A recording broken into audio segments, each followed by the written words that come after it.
హైదరాబాద్లో సైబర్ నేరగాళ్లు రెచ్చిపోతున్నారు. ఎప్పటికప్పుడు విభిన్న పందా ఎంచుకుంటూ నేరాలకు పాల్పడుతున్నారు. తాజాగా 175 కోట్ల సైబర్ క్రైమ్ గుట్టురట్టు చేశారు పోలీసులు. ఇందులో పాల్గొన్న ఇద్దరు ఆటో డ్రైవర్లు మహమ్మద్ షూబ్ తౌకీర్, మహమ్మద్ బిన్ అహ్మద్ బవాజ్రన్ను అదుపులోకి తీసుకున్నారు. సైబర్ నేరగాళ్లకు సహకరించిన ఇద్దరి నుంచి 175 కోట్ల లావాదేవీలను పోలీసులు గుర్తించారు.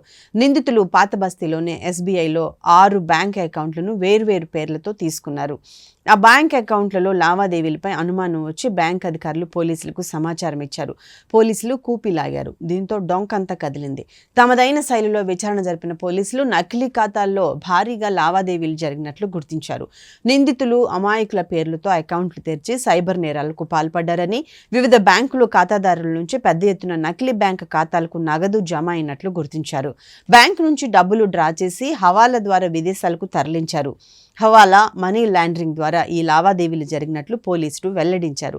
600 కంపెనీలకు అకౌంట్లను లింక్ చేసిన సైబర్ నేరగాళ్లు హైదరాబాద్ నుంచి దుబాయ్, ఇండోనేషియా, కంబోడియాలకు డబ్బులు బదిలీ చేశారని, క్రిప్టో కరెన్సీ ద్వారా ఇది జరిగిందని దర్యాప్తులో తేలింది.